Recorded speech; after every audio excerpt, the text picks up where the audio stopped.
little bit about last night because I had a definite chance I finished fourth in the 555, and I certainly had like some better routes. I could have. I think that I really thought I was going to finish second, but I'm going to share my screen and we'll just talk about it a little bit. But mostly not because oh great look what happened, but some of the stuff we discussed while we were on air, and we basically did. I did exactly sort of what I was saying.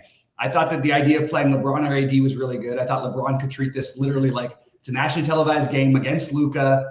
After winning the MVP of the other in-season tournament, maybe they get that extra little gear from LeBron, and they certainly did. He played a million minutes. He was there. He led a big comeback. They also could have gone into overtime. That would have been really huge for me because LeBron probably gets another 10 there.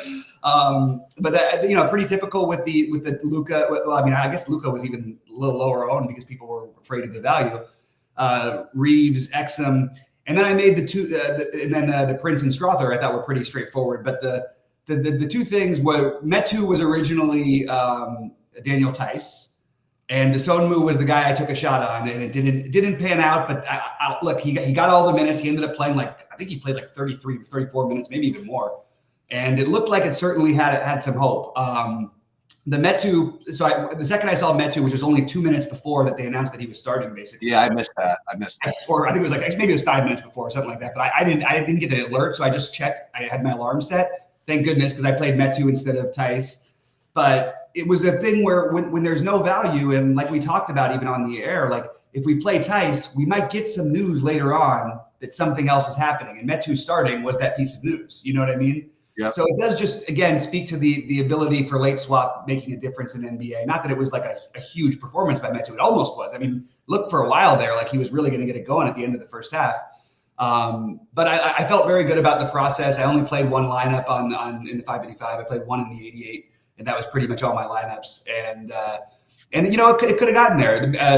Sonmu misses a runner at the buzzer, which could have gotten me there. But the real thing was taking Metu out with 4.5 minutes to go really hurt because I would have passed you to Cal. And the worst I could have finished was third. And I also would have had a chance for Metu to score 6.5 more fantasy points, which would have put me ahead of Wilson, who had Kuminga, who went crazy at the very end. And so it was a real chance at second. I don't think I was going to get to first ever after we saw the FJ Bourne just shooting up.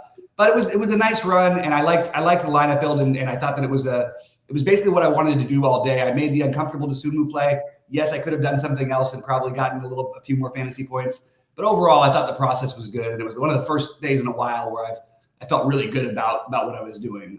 He's been doing really well. The FJ Bourne. He's really good. Yeah.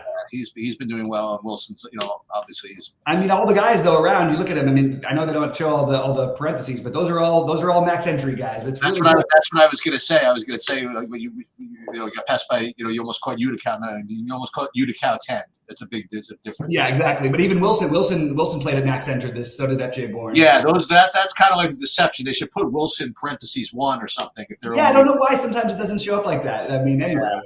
So just to compare, by the way, how decisions could make a totally different looking result.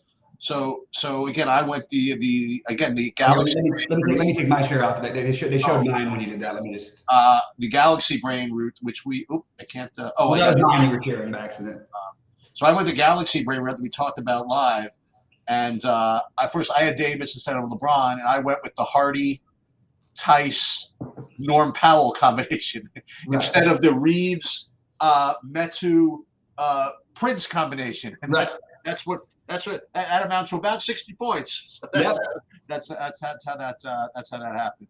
But Exum did really, really well, and Luka did really well, and overtime would have been a fun sweat. Yeah, it would have been nice. It was nice, but as we were talking about before the show sheets, maybe a little springboard to tonight's big 250K for first. A couple of announcements. Okay, first of all, just one content announcement again, which I mentioned yesterday, but I'm going to mention it again. As you guys know, I have a great affinity for the I won't say fringe sports, for the the less appreciated sports. And soccer, I've been putting a lot of time into. And I'm getting somebody on tomorrow from RotoWire, Jack Burkhardt, who's super, super smart. And I'm going to talk to him about Soccer DFS, talk to him about RotoWire, talk to him about the ways you can use that site and all this stuff. And we're gonna have him on. That should be fun. Awesome. This weekend. Okay, so again, we're gonna do an NFL preview after this. So this is what we're gonna do. We're gonna do the Sunday slate first. Okay, we're gonna do that. Tomorrow we'll do like a showdown slate for tomorrow at some point, and then on Friday we're gonna preview the Saturday slate. And the Saturday is a pretty nice little 3-gamer. So I've already put projections up for all of those slates. And shout out to Scans and the back end team here. I do nothing but like berate and get frustrated. And so the 5% of the time that everything works perfectly, I have to shout them out. Like every projection went up to the site, every projection went over to SaberSim, and it's very, very difficult on the back end to make all that work right. And so they did a really, really good job of that. So for you guys, you could access all of that stuff on QDFS right now. They're going to change, obviously, but we have separate different things for a Saturday slate, showdown slate, and whatever. And then on Saturday, I'm probably going to play showdown for all those individual games too. So lots of football this weekend. Lots of we have the NBA 250K tonight. I'm going to go live tomorrow for sure. I just have a hankering that I feel like we should go live tonight. But what I'll do this, I'll say this: if someone I know is deep, I'll go live. How about that? That I can promise. But tomorrow I'll join along with you too. Like I think I'll be around tonight. So I should. Vincent Sheets was supposed to be out tonight and tomorrow, but tonight's been probably canceled, so I can't really commit to the late night both nights. So Gotcha. we'll see how. But listen, if any of us is deep in that thing with 250,000 for first, I'll find a way to make time. Now the good thing is that the last game tonight is at only 9 p.m. So that's going to be wrapping. It's going to be wrapping up, and there are 2 games there, and so those are the announcements I get for this week. This is also the last weekend of MMA for the year. So there's going to be, again, same content. I'm going to be breaking up the DFS part into 2 parts, and the betting part as usual. We're going to get everything done, and I guess that's the end of the announcements. Nice. All right. Well, let's get it cooking. Let's start it off. What do you got? New Orleans and Washington. Should be a fun weekend. It's crazy because everybody, my family is all like, people are taking the rest of the year off. There's people like just vacationing and talking about things, and I'm like, well, this is the fun time. There's all the sports are going on. Yeah, we have to worry about how much to play Easton Stick and Showdown. I mean, like exactly. All right, what do we got here? So let's see. The first one up, New Orleans, Washington. She's started. Well, before we even get into it, I mean, I'll say again. I mean, it looks like another day where there's nothing good under 5K. At least at this early juncture. I mean, so obviously some need to action can like show up later, but looks like another day of tight pricing. It's listen, it's definitely challenging, which obviously makes it good. But doesn't mean it's not challenging. But if you win the 250K, you definitely deserve it. Let's put it that way. Yep. All right. So New Orleans, Washington. Wow. What is this? Okay. This is not something you see every day. I currently have Jonas Valanciunas as the best point per dollar play on the slate. I didn't even know what I was going to look for when I opened up my sheet here, and that's what I'm seeing. And then I get Brandon Ingram at 7,800, maybe top 5. And then it doesn't take me that far down to get to Herb Jones, C.J. McCollum, and Zion Williamson. So I guess the combination of it being a Washington matchup, plus that it's not exactly the biggest slate in the world, I guess. All these guys look really, really good. On the other side of this, I'm not really seeing too much, but if I did play a couple of these New Orleans guys, I probably want to run it back. But as usual, Gafford, because he's a center, is looking pretty good. I don't really see much else. You like anything? You like these Pelicans as much as they're looking? I mean, what do you think? Just something to keep an eye on is Zion has a little bit of an ankle sprain, and if he misses, that could be really huge for the slate. Such a great spot for New Orleans. So I like the idea of getting exposure to one of the 4, the Valanciunas, Ingram, Zion, McCollum. We've seen Valanciunas at times, I don't want to say get played off the court, but he doesn't always like thrive in all the up-tempo matchups. And then other times when he's played in them, he absolutely smashes. So it's kind of hard to judge that. I think if I had to rank them now, I would rank them Brandon Ingram 1, Zion 2, Valanciunas 3, McCollum 4, Herb Jones 5. But Herb Jones might shoot way up the list for me because, like you said, not a lot of value out there. And then just be ready that Trey Murphy is going to start making a bigger and bigger impact as the season goes along. He was coming back from an injury. He's only played a few games back now. You're going to get some mixed results with him. But if there was a matchup he could go nuts in and even just give you 30, which would be great, I think this is a really good one. So I like the idea of making sure to try and prioritize at least one of the Pels, and that's the order I'd have them. We don't know if Gafford's going to play yet for Washington. If Gafford plays, I actually think he's a reasonable play because they just don't have any other size. And as I keep saying, like, and I kind of have to, say, look, I've been pretty good about keeping my, doing exactly what I want to do, even if it's a weird play. But I've missed a couple of Koulibaly games that I wish I would have had because he was one of the cheap guys I could have used. And if Gafford is out, I will go right back to Koulibaly again at 5K. And I think Tyus Jones, as of right now, is the only one who really stands out. But look, if everyone really is to get so excited to play Kuzma at 8,500 against the Celtics and against the Sixers, why aren't they going to play him against New Orleans in a great matchup? So I guess I would say Kuzma would be my third favorite behind, whether it's Gafford, Koulibaly, Tyus Jones, and Kuzma are sort of the main ones I'm considering. But I think this is a very stackable game. There's a lot of good games on the slate, and there's not a lot of value yet. There probably will be. There probably will be some. So we're just going to have to wait and see on that. But I think this is a very interesting game to stack. Yeah, it's funny. This is becoming really a theme, like of these slates where these 5K or whatever plays are going to be popular, or even the 6K plays are going to be popular just because there's nothing else. Yeah. It's going to be really. I'm actually in the background running a Saber Sim build and seeing, and I'll report back once I see what we're getting here. But all right, let's move ahead. Philadelphia, Detroit.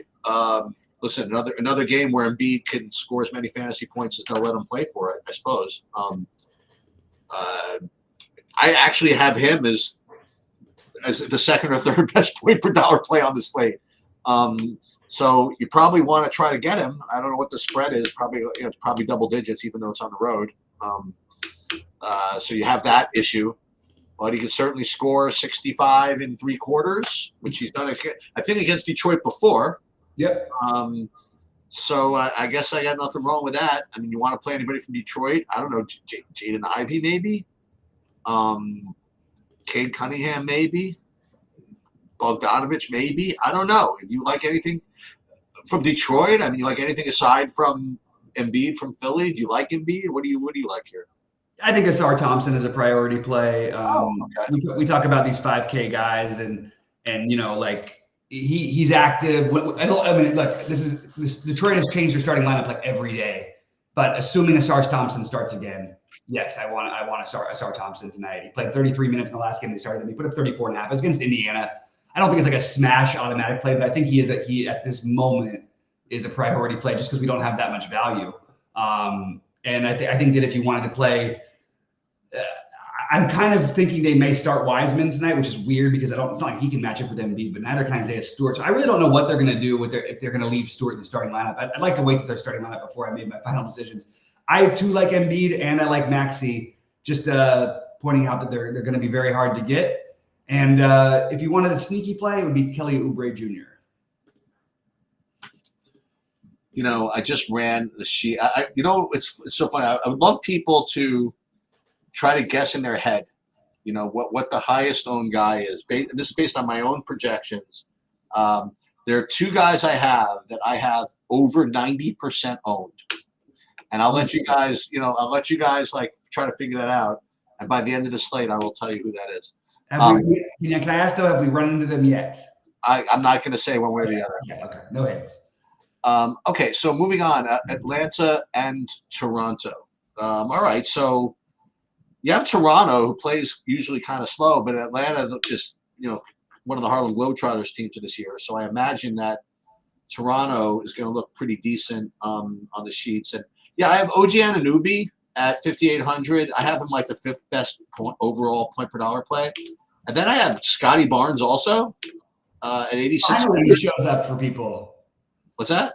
The first time, like all year, he keeps putting up 50s and 60s, and never ever does he project well. And finally, he's starting to look like he deserves. Oh, Scotty Barnes. Yeah. And then Dennis Schroeder at 6K.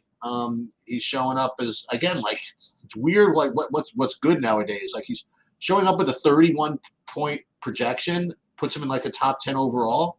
And then there's Siakam and Podol. So I guess this Atlanta matchup just makes all these guys just really, really appealing. So, yeah, I mean, play all those Toronto guys. Atlanta, I'm not really getting too much of. Obviously, Trae Young, he's probable, so that's fine. I wonder if – no, I can't do it again. I got away with it last time, but 6,800 Bogdan coming off the bench, you know what I mean? Like, I don't know if I can – I think that 56, I think I should take that and run. You know, I don't think the 40 real-life point game where he made 10 threes. I'll take that. Thank you very much, and we'll move on. But that's pretty much what I have here. I'll tell you, so on the Atlanta side, DeAndre Hunter is questionable. If anything happens with that, that is going to shift some things. It's not going to make all the difference, though, at these current prices. Like Sadiq Bey will look like a good play, and again, your guy Bogdanovich is going to look like a better play than he does right now. But I don't really find anything that I love about Atlanta. As always, you can play the roulette with the centers, Capella, Okongwu. I think both of them are totally decent plays. I don't really have a love for either of them. On the other side, I would rank it OG 1. I would rank it Schroeder 1. I'll take a little revenge narrative against Atlanta. First of all, Schroeder is a vengeful guy. Atlanta did cut him loose after they sort of gave up on him. I think he's got a beef with Trae Young, which may lead to him just guarding people, or maybe it leads to like what I predicted last night. Chiefs, how about that? That was a pretty good call, right? I said I just see Draymond in Nurkic getting into it and getting ejected, and Draymond did. That's exactly what happened. Dude, there's something wrong with that guy. There is something going on with him. It's a little nuts. But I think that you can start off again at first look. I think that just the idea of playing one of the five main pieces. I think Schroeder and Anunoby, because they're value savers along with Podol, make a lot of sense. But you want ceiling, you go for Scotty Barnes and then Siakam, and then you want the super value, and that's Gary Trent. So there's probably going to be a Toronto player on most of my lineups tonight, if not all of them, at least one. And I think you could certainly play two of them together and not worry in such a great matchup as it is against Atlanta. So I like that. I like the Schroeder. I wish the game was in Atlanta. I think Schroeder a little more vengeful there maybe. But early on, I really like the Toronto side of this. So, and I don't think that's going to change no matter what happens later today. All right, Charlotte and Miami again. Yeah, they play. They seem to play quite a bit, huh? Everybody's doing the playing the same teams back to back type of deal this couple weeks. It's that part of the season. I was seeing some Caleb Martin, maybe. Hold on, let me take. You went nuts the other night. Oh, yeah, right. So I have Terry Rozier. I didn't go nuts. You just had a good game. Sorry. That's fine. So Terry Rozier, 8,500. Looks like the best guy in Charlotte. It doesn't look like that great anyway. Caleb Martin, 6,400. I have him only 10% owned so far, Caleb Martin. Mm-hmm. But it's not like he rates that great. But those are like the only guys. I have Butler under 9K. That's always reasonable. Then I have the next one, PJ Washington, maybe. Those are my, and then Kevin Love. Those are my top guys from this game. But overall, like I don't really have too much interest in the game. You know, I prefer the New Orleans guys and the Toronto guys to pretty much anything. Yeah, it's interesting because I mean the game the other night, like it was more of a FanDuel of a stack for me, but I was pretty heavily into it, and Rozier just was phenomenal. He put up 60. I don't have any problem with going back to Rozier tonight. Nick Richards, after letting everyone down, I think it's probably the right thing to go right back to him. Unfortunately, I don't usually like to do that same matchup, and I've watched Orlando Robinson just like nobody get anything off of him all season long. Every time it's almost like they didn't lose Bam. It's almost like the same thing. None of the centers seem to really perform against him quite well enough. So I still have Richards on my list right now. I have Rozier on my list. None of them as priorities, but I'm definitely open to both of them. And just probably worth noting, like Caleb Martin has been great lately anyway. He's put up 49, 33, and 39, and with the lineup currently constructed, assuming that Josh Richardson is in fact not playing again. Even if he does, I still think Caleb Martin is a strong enough play. And remember, he used to play for Charlotte. His twin brother played for Charlotte with him there. I'm just looking for little extra things, but you don't even really need an extra one. He's been putting up the numbers, and I think we give him the benefit of the doubt at the moment. The weird one is that at the beginning of every day, Kevin Love looks like a great play. Then he doesn't, and then he gets there. So I'm just going to say when Kevin Love looks like a terrible play later today, maybe get a little bit of exposure at 5,200. Another one of those 5,200 guys I'm considering. But yeah, in terms of priorities, it's probably I guess Jimmy Butler would be fine. Butler or Martin, I think, would be my two main guys, and I don't mind Rozier on the other side. Well, this is pretty weird. So it's early projections, whatever. I guess because of their questionable, I don't have projections for either LeBron or AD tonight. Yeah, I think that the consensus is that they're going to sit. Oh, okay. Or I think let me not the consensus. I think there's a lot of people who think that they're going to sit. Yeah. So these projections are pretty off. I should say that. The only reason I say that is if I'm not projecting those guys in, then these other guys should be. Yeah, and I'll point out that Vegas has that game as a 2-point spread, which. Well, I mean, San Antonio's lost 100 in a row. Yeah, so you can pretty sure bet that at least one of them is sitting. I think, and especially like they played a lot of minutes. That was a very high intensity game last night. I think it's a pretty good bet that they sit. So we'll have to watch for that. But and that, I think it's going to be pretty self-explanatory what happens there. Yeah, whatever it is. But I will say that right now what is it? Fourth highest point per dollar play on the slate for me is Victor Wembanyama.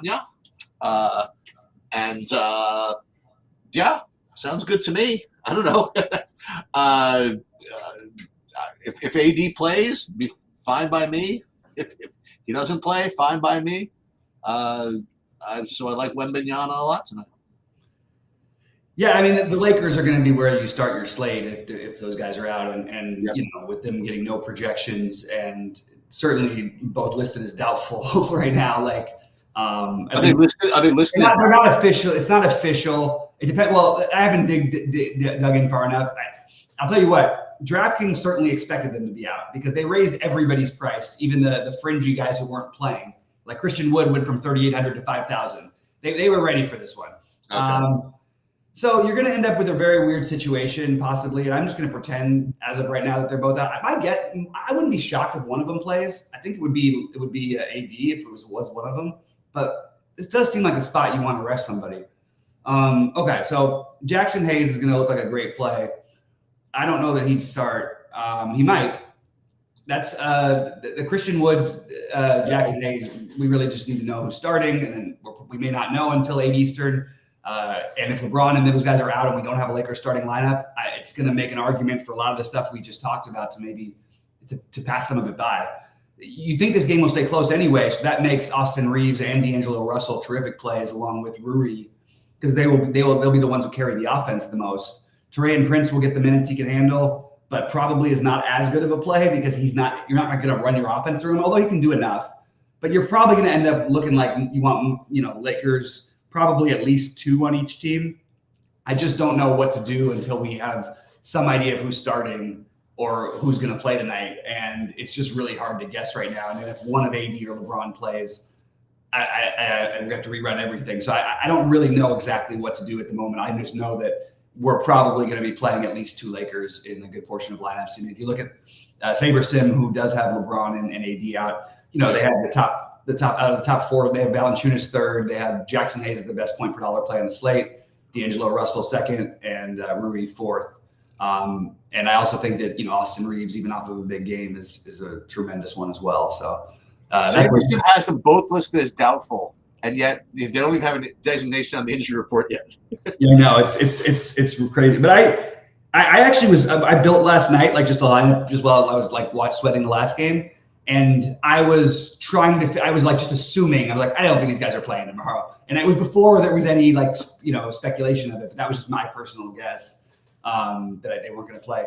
So yeah, and then you get a nice little game stack here because on the other side, I love Wembanyama as you guys all know, but I also think it's a nice matchup for Sohan and his price is reasonable. It's not like my favorite play on big slates because he's often going to have games. He's just young. He's going to have games where he just doesn't get there. But Vassell, Keldon Johnson, all of these guys make a lot of sense. So I think the Lakers and and Spurs are two terrific. It's like a terrific stack to me tonight. So I'm very in on this game. It just depends on what happens with LeBron and AD. Yeah. Even if they both play, I still think Wembanyama is a really good play. So just saying that. And we still can play him at power forward probably for like another day or two because they're starting him at center now. But remember, people should notice like if you track Wembanyama's stuff, most of it was with Zach Collins starting alongside of him at center. Since Zach Collins has not been starting alongside him at center, he's had 20 and 18 rebounds in those 2 games. That's a pretty strong sign that that's going to continue. So I am going to be very heavily into Wembanyama tonight. Okay. Next up, what do you have? The indie game? The new highest total in the history of the NBA, surpassing only this game. What is this one? 260? 259.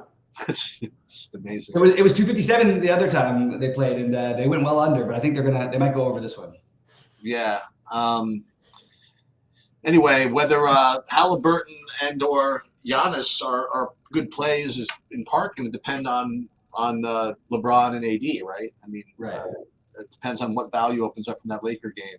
And by the way, my trivia question about who's going to be the highest owned, I hate to say this, but it was predicated on the fact that those guys were not projected to be like great values. Mm-hmm. So it's kind of a useless, not useless exercise, but I think it's still a decent exercise for you to tell me again who would be the highest owned if LeBron and AD were both in. That would be. Oh, if they were both in. Yeah, pretty much. Oh my God. Anyway, I'll figure that one out by the end of the show. Anyway, so I guess that's my entire analysis is if you get value of the Lakers, then Giannis is going to be pretty accessible. But then again, as will Embiid, you know. So can you play both of them? No, I don't think so. Because even the Laker value opens up. It's not like 3K guys, you know. But if you want to listen, I have no problem with Giannis over Embiid to save 400. They're both going to be either low owned or high owned, depending on whether the Laker value shows up, I suppose. I don't have anybody else in this game, though. Actually, you know what? Miles Turner at 7,300. He rates pretty well. I don't know. Anything else? Look, I will definitely play 3 big lineups tonight. I'm definitely going to have a Tyrese Halliburton and Giannis lineup. I also don't think it's a bad idea to get some Dame exposure. This is just the nuts environment. You have the fastest team in the history of the NBA and the 3rd fastest team of the season.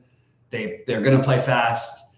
They tend to play close games. Maybe Milwaukee gets revenge here. I just don't think that they've been playing well enough, Milwaukee, to just beat the hell out of anybody. And Indy's really good.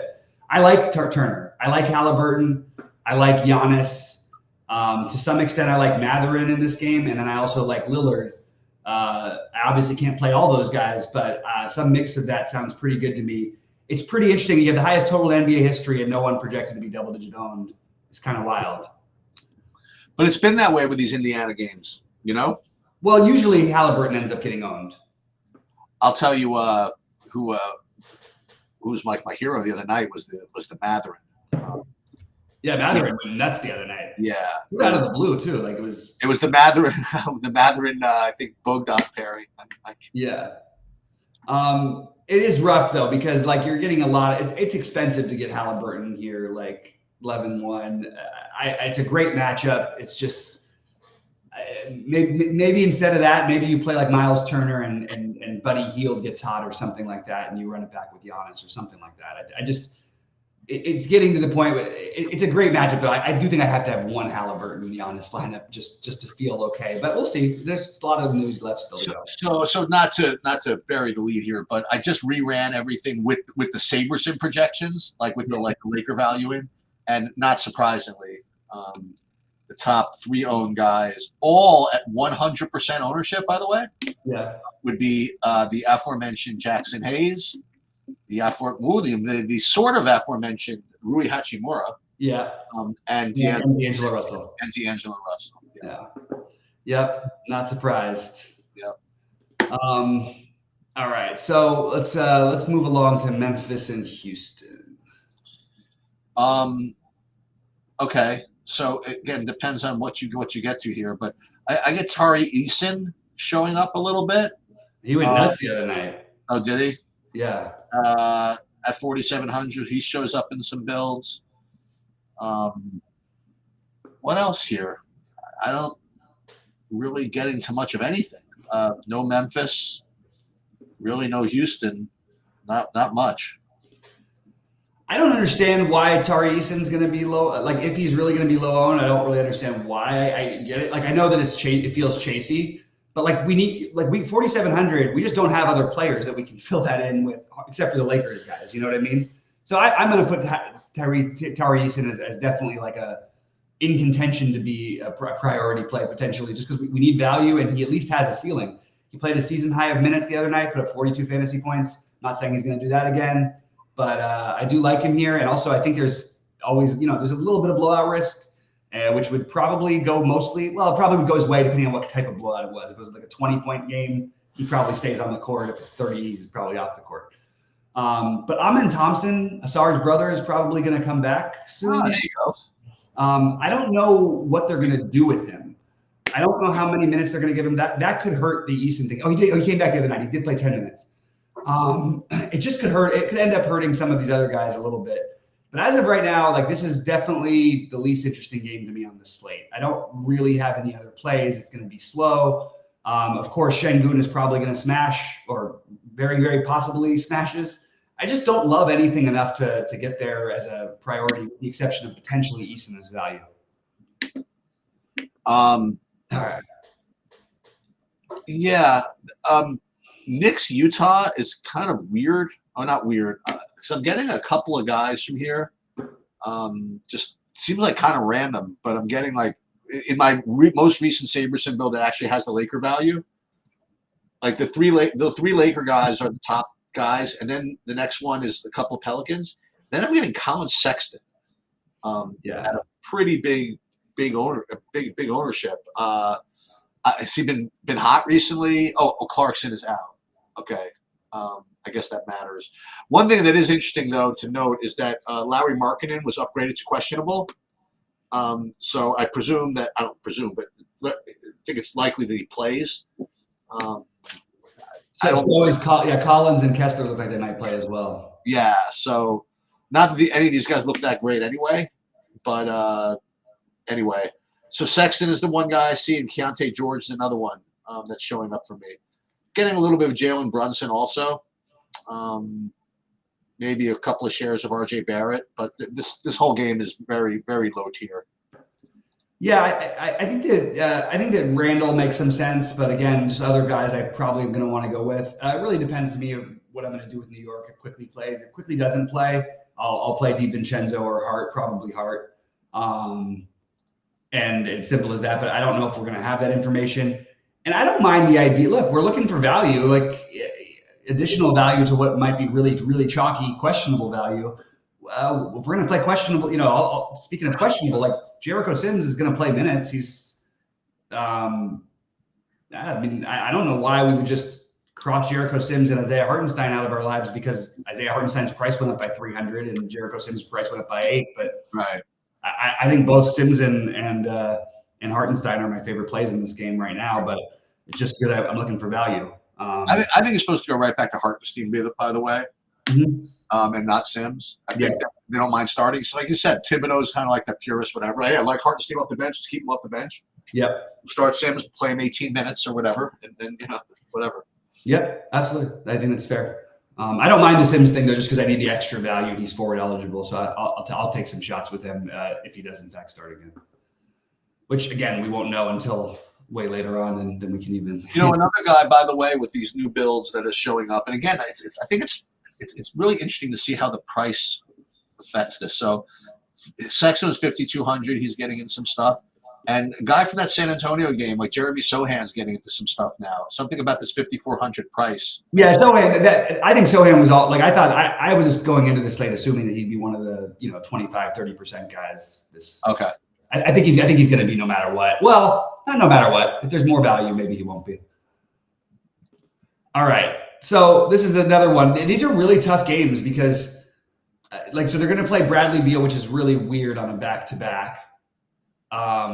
Sorry, you started off, Chief. I changed the pattern. Sorry about that. I just was okay. I mean, I don't have much. Yeah, I don't think Bradley Beal plays. They announced though already that he's probable. Okay, well, Weird. In either case, I don't know if I have a share of anybody from this whole game, so that's really all I have. I think the slate's going to be decided before this, with the one exception of somebody from that Nick Utah game. You know what I mean? One of those Utah guys I mentioned, maybe. But again, even if Lowry plays, then maybe even those guys aren't so great. Maybe we'll be sweating Hartenstein, or something like that. I don't see much from the Brooklyn Phoenix game that's really appealing to me, though. Yeah, because they're misprojecting. I don't. You're going to tell me Durant's not going to play the first end of a back-to-back against Golden State, but he's going to play the second again against Brooklyn. Oddly enough, two of his former teams. I don't see why he would play tonight and didn't play last night. That makes absolutely zero sense. If Bradley Beal is in fact probable, if Bradley Beal was to play one of the games and not the other, you would think they would let Bradley Beal play the second game, not the first game, and Kevin Durant would play the first game. So I don't really know what to do with the situation. I am currently going to pretend the same thing. And by the way, for what it's worth, SaberSim has Kevin Durant as doubtful. No other site does right now. I agree with SaberSim that he should be considered doubtful. It's an ankle injury. This is not an illness thing. He's not necessarily. I don't think it's impossible that he plays, but I don't have any idea why would we be projecting him to play. It just doesn't make any sense in any way to me. So I'm going to go right back to our good old friend Chimezie Metu for value. Why not? 4,200. I mean, look. You tell me Chimezie Metu starting. By the way, he looks pretty good. He's kind of active out there. He does some things. Got off to a slow start, but Metu, and then the other one that's going to be like, I mean, he just tore up the slate last night. Nobody played him, so he didn't end up on the winners or anything. But I mean, Jordan Goodwin, my goodness, he was terrific last night. He put up 37. Watching him in real life too, definitely passed the eye test. He's the reason why Metu, they played 3-guard lineups at the end and took Metu out. And you have another type situation where you're playing a team that plays basically 3 guards all the time. I can sign myself up for it, and then I could talk myself into if I wanted to. It's not even revenge that they didn't believe in him, but Mikal Bridges was a big thing on the Phoenix Suns. So maybe there's a little something there. But the main thing is going to be the Metu play if there's no KD, and I think he will end up being extremely popular if that's the case. But if we don't know, we won't know. So kind of interesting. Weird also that the NBA didn't put any games on TV tonight. There must be like a college football game or something. I don't know what the hell's happening, but it's very strange. A Wednesday where there's no games on ESPN. I don't remember ever seeing that in recent times. So just thought I'd throw that out there. And there's no games on TNT tomorrow either. It's like they're just deciding not to pay attention to basketball after all the attention from the stuff. But I've got some priorities. So look, I like that we're going to use the Lakers stuff. I like the Toronto side of things, especially OG. I actually like all of them. OG Schroeder are the cheap ones, Siakam and Barnes at the high end, Trent at the very low end, Poeltl in the middle. I still like Asar Thompson, although I started to like it less as I went through the slate. Wemby on the other side of the Lakers. Definitely going to get some exposure to the Indy-Milwaukee game. It's tricky to figure out how. I like the Sexton thing. I think THT would be a sneaky play. Sims or Hartenstein, Metu. Those are the value pieces to use to spend up for whether it's Embiid, whether it's maybe a Rozier and Butler on the other side. I think that's a reasonable thing to do, or Rozier and Martin. And then you also have you could always do the Giannis and Halliburton thing. So I'm just sort of, figuring out what I want to do today, but that's sort of a quick look at what I've gathered so far. But we're definitely going to hear some news later today that's going to make everything different. Anything you want to add, Sheets, before we get out of here? No, we're good. We're going to do an NBA preview, I guess. To the old NFL? Yep. I mean, NFL. We'll do it. We're going to just do Sunday, right? We'll do Sunday. Perfect. Okay. All right. Good luck to everybody.